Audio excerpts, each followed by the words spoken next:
বিসমিল্লাহির রহমানির রহিম। আসসালামু আলাইকুম রহমতুল্লাহ। দেশ এবং প্রবাসের সবাইকে জানাই আন্তরিক শুভেচ্ছা, অভিনন্দন।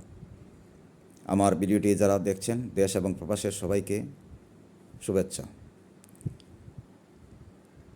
সাম্প্রতিক বিভিন্ন ইউটিউব চ্যানেলে দেখলাম আমার নেতা, বিএনপির ভারপ্রাপ্ত চেয়ারম্যান, তারুণ্যের অহংকার, আগামীর রাষ্ট্রনায়ক জনাব তারেক রহমানকে নিয়ে একটি মন্তব্য করেছেন ছাত্র সমন্বয়ক হাসনাত আবদুল্লাহ। তার বক্তব্য শুনে আমি খুব মর্মাহত এবং আমি সেই বক্তব্যের তীব্র নিন্দা এবং প্রতিবাদ জানাই। আমি একজন বিএনপির সাধারণ কর্মী হিসাবে আমি তার বক্তব্যের তীব্র নিন্দা ও প্রতিবাদ জানাই। আমি আহ্বান জানাবো ছাত্র সমন্বয়ক হাসনাত আবদুল্লাহ, আপনি আপনার বক্তব্য প্রত্যাহার করে এবং ক্ষমা চেয়ে নেবেন। কারণ সম্মান দিলে সম্মান পাওয়া যায়।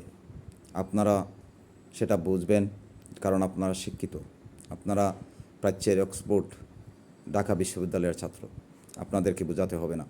অবশ্যই একজন সিনিয়র রাজনীতিবিদকে নিয়ে কিভাবে কথা বলতে হয় সেটা আপনাদের জানা আছে।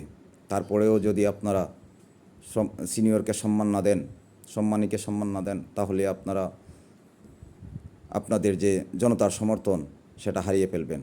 এক সময় গিয়ে আপনারাও পচে যাবেন।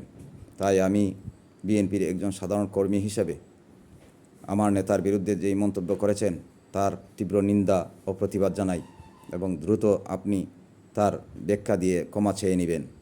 ধন্যবাদ সবাইকে। আসসালামু আলাইকুম রহমতুল্লাহ।